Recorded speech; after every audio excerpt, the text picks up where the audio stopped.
بنیادی طور سے اہل حدیث غیر مقلد ہوتے ہیں, کسی کی تقلید نہیں کرتے. یعنی اگر میں کہوں کہ کسی کو امام نہیں مانتے جس کی تقلید وہ کرتے ہیں ان معنوں میں, ایسا ہی ہے.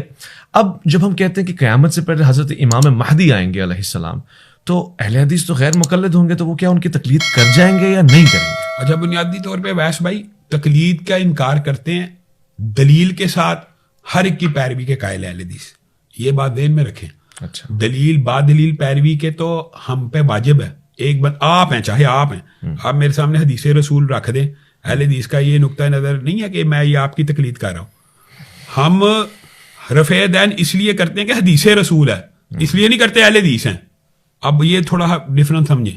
تو حدیث آپ لے کے آ جائیں گے, اس کو ہم مانیں گے. اسی طرح امام مہدی کے اوپر جب نشانیاں پوری ہو جائیں گی کہ یہ امام مہدی ہیں, جو سب سے بڑی نشانی ہے, مثلا کہ ان کے خلاف جو لشکر نکلے گا وہ پورے کا پورا زمین میں دھس جائے گا, تو حجت قطعی قائم ہوگی نا کہ یہ پورے کا پورا لشکر, اہل حدیث نے حدیث بھی پھیلی ہوئی معاشرے میں, پتہ ہے کہ اس کے خلاف جو لشکر نکلے گا پورے کا پورا دھنس جائے گا.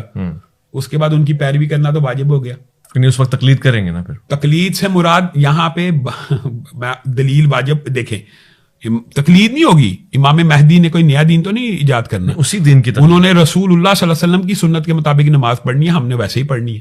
جیسے انہوں نے پڑھی امام مہدی کو امام ماننا, یا امام بخاری کو, امام مسلم کو, امام ابو حنیفہ کو, یہ بھی آپ مسکنسیپشن ختم کریں تاکہ آڈینس کو بھی پتہ لگے ہم ان سب کو امام مانتے ہیں, لیکن ان کی تقلید کے قائل نہیں. تقلید یہ کہتے ہیں بلا تقلید کی جو ہماری ڈیفینیشن جس کو ہم جس کے خلاف ہیں وہ یہ ہے, تقلید کہتے ہیں امام کے ہر قول فعل عمل کو بغیر دلیل قبول کر لینا. بس یہ نہیں ہم قائل, یعنی یہ بعد دلیل ہم قائل ہیں. اب بات سمجھیں, بغیر دلیل کیوں, بغیر دلیل لاجک بھی نہیں بنتی, بغیر دلیل ہم نہیں قائل, ہم بعد دلیل قائل ہیں. بس اتنا اور آسان کر دیں, امام مہدی علیہ السلام کی بھی تقلید نہیں کریں. تقلید نہیں ہونی, ان کی تو اتباع نہیں ہے. دیکھیں رسول اللہ کی اتباع ہوتی ہے, رسول اللہ کی پیروی ہوتی ہے, ائمہ کی بھی پیروی ہونی چاہیے. امام مہدی کی بھی پیروی ہوگی, امام مہدی کی بھی تقلید نہیں ہوگی, حضور کی بھی تقلید نہیں ہوگی. رسول اللہ صلی اللہ علیہ وسلم واحد کائنات میں ایسی شخصیت ہیں کہ ان کی تقلید ہوگی. کیوں کہ وہ معصوم عن الخطا ہیں, ان سے تو غلطی ہو نہیں سکتی. ان سے بندہ رسول اللہ سے کہہ سکتا ہے آپ کے پاس اس بات کی کیا دلیل ہے.